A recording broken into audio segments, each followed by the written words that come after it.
Chairman साहब इकबाल खान तुरनी साहब मेरे साथ हैं और वापसी भी ग्रेड पे आया। मैंने कहा ग्रेड वाले दोस्तों को मिल लूँ और दोस्तों से मिला हूँ और सलाउद्दीन भाई और सब से।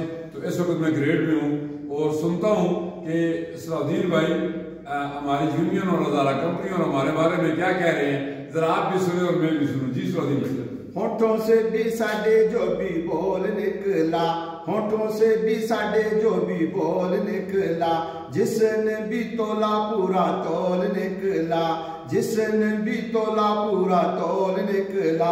जमील त्रोली है मजबूत आदमी, बाकी जिसे देखा डमाडोल निकला, बाकी जिसे देखा डमाडोल निकला। ढोल की तरह जिसका शोर बड़ा था, ढोल की तरह जिसका शोर बड़ा था, ढोल की तरह जिसका शोर बड़ा था। चीर के जो देखा हाली होल निकला, चीर के जो देखा हाली होल निकला। जमील त्रोली है मजबूत आदमी, बाकी जिसे देखा डमाडोल निकला।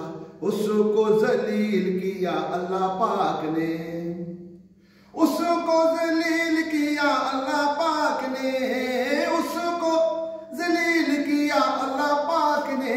जिसके भी मुंह से बड़ा बोल निकला, जिसके भी मुंह से बड़ा बोल निकला। जमील त्रोली है मजबूत आदमी, बाकी जिसे देखा डमाडोल निकला। सर कैसा लगा? बहुत शुक्रिया जी। अल्लाह अल्लाह मेरे भाइयों की हिफाजत फरमाए। बहुत शुक्रिया।